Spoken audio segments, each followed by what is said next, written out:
Jomar at Carla, totoo nga bang mag-asawa na? Yan ang ating pag-usapan. At syempre, bago natin ipagpatuloy ang ating pag-support today's video, kung bago ka pa lang sa aking channel, please subscribe po, like, and pakit na rin po natin guys ang notification bell upang ma-update po tayo tuwing ako pinag-upload patungkol sa Team Kalingap.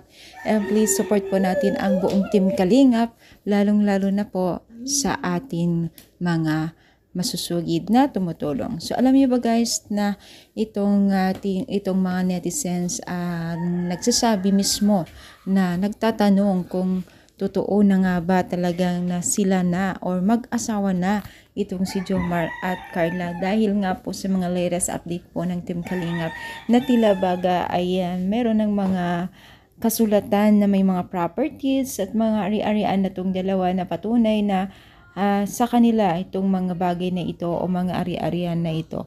Sobrang dami po ang nagsasabi niyan, lalong-lalo na po sa mga masugid na taga-supporters po ng Team Kalingap o itong dalawang mag-love team na ito.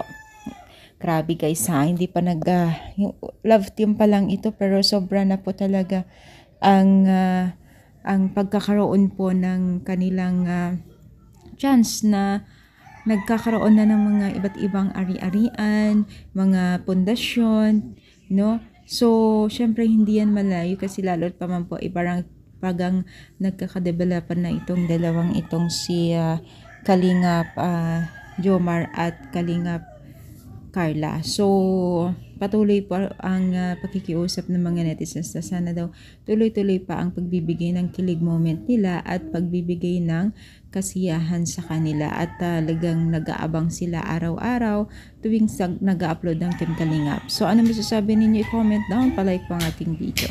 Thank you so much, more power and God bless po guys.